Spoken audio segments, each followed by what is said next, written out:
Hello, welcome to the Market Carver. I'm Adam Harter, Chief Investment Officer, along with Andrew Thrasher, Chartered Market Technician and Senior Portfolio Manager. Thank you so much for joining us as we jump back on the Market Carver after last week's hiatus where we did the investment summit. So thankful to all of you who jumped on. Really appreciated the opportunity to share all those things that we found current. And we do have that content we can share. If you did happen to miss it, you can catch the replay. So this week, what we're going to talk about is inflation and the narrowing market participation. So, two topics, but really meaty. So let's dive right in. We'll start with inflation, which we got in the prior week. Inflation was no surprise, moving up mostly on the backs of oil prices surging. We've got two components of this chart. One is a line and one is a series of bars. The black there is the overall change in CPI, Consumer Price Index, which is a surge. Often more of a focus, at least for those in the Federal Reserve, is the core components, which strip out food and energy. And the reason is energy, obviously, a much more volatile price component. So they look more at the underlying things of inflation to see underlying trends. And both of these tricked up as well. So that was really the headline, is it wasn't just a spike in energy. If you look to the orange bars, you could see them moving higher as well, not closer to their 2% target, but actually further away. So not good news for them trying to have the opportunity to cut rates in this environment, made it just that much more difficult for them to do. And on the backs of that, what we're seeing is an explosion, not just in the US, but around the world in bond yields. Higher inflation is a threat to those yields, and we're seeing them surge at the moment. So a lot of this does hinge on oil prices. Like I said, not all because of that core, but the really high number is that. So all eyes there on the Strait of Hormuz and just how quickly that can be resolved to have some inline insight for energy prices. So important going forward. Now, as a result, on the next slide, what we'll see is it's actually turned real wages to the negative. All right, so even though wages are going up, it's now to the point where they're not keeping up with inflation. So a healthy economy and seeing that GDP continue to stay on the positive side and grow requires real wages. On the summit, one of the pieces we shared was really the savings rate had drawn to a multi-decade low. Not the absolute low where we saw in the early 2000s or mid 2000s, but we're in that vicinity. Meaning that there's less of a cushion for them to draw on that savings to keep spending going. So real wages actually moving backwards. Just one more thing that needs inflation to cool to help give some relief to consumers, particularly on that lower end. So that's on the economic side of things. As always, I mentioned the rates. We've got our eyes on those. One thing that I would say is, at least my opinion and from my seat, still don't see anything that looks like a runaway 70s type inflation. What we've seen in this decade so far is a series of supply shocks, starting with COVID, then Ukraine.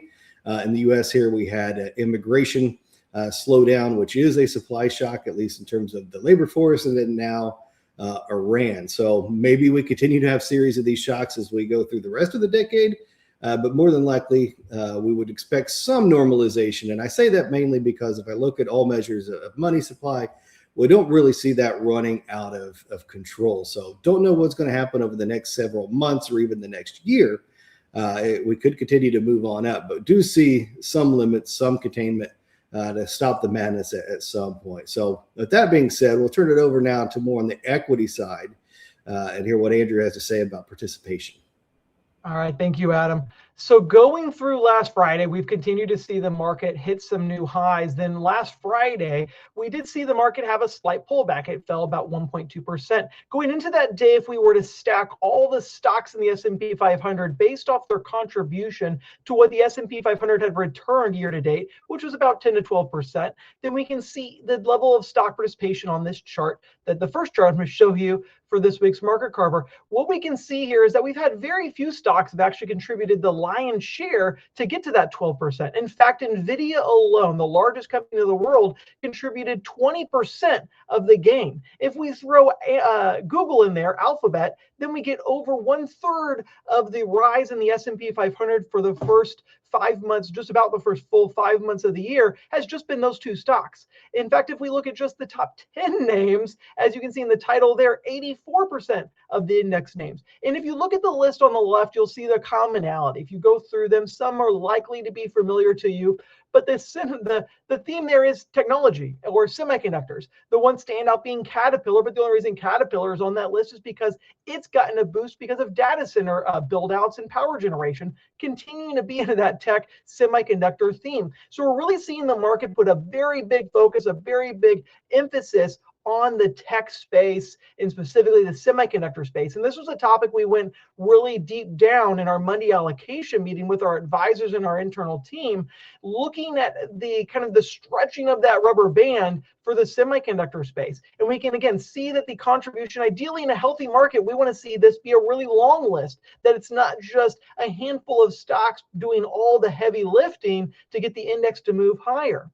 Now, if we shift focus and look at the next chart, what this is looking at is when the market's making new highs, ideally we don't see a lot of stocks making new lows. That's not something that takes a PhD to understand. We want a lot of stocks making new highs. In fact, we're seeing a little bit of the opposite today. So again, last Thursday, we saw the S&P 500 hit a new all-time high.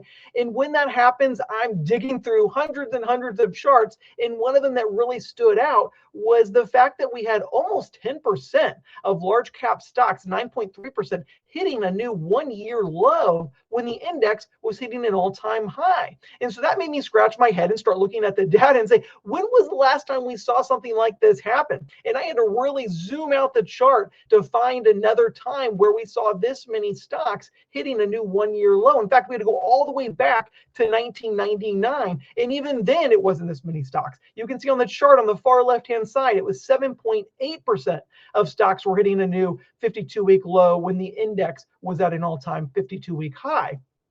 Not something we see very often. It's more common that when we start seeing the index pull back, maybe then we'll see a jump in 52-week highs. We can't expect every stock to be performing just like the index, or at least be performing really well. But it's very unique and a little concerning to be seeing this much of bifurcation in the market, to where we have a decent number of stocks going down. And as the last slide I showed you, the contribution to the return has just been essentially 10 stocks equating for 84% of the gain. So we do have a very much a fork in the road for the market. We have a few winners, and we're starting to get too many stocks are falling in price, too few losers to really say this is a really healthy market. Now, this is something right away doesn't mean that the market's going to crash or we're going to see any major price response to it, but it does put us on thin ice and allows the opportunity for, if we were to get some bad news or some type of bad catalyst, that there's not a lot of support from all the stocks in the large cap index or even the smaller mid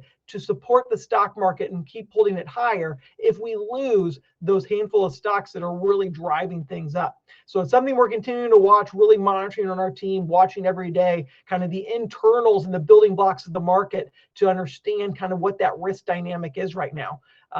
So again, markets to continue to just be sitting under at all-time highs, but we are starting to see a little bit less participation than we'd like to see for a good, strong bull market. Yeah, thank you, Andrew. As always, very well done. Appreciate that help. Appreciate all of you joining us. If we can be of service, please don't hesitate to reach out. Phone number 800-928-4001, or scan the QR code and do so electronically.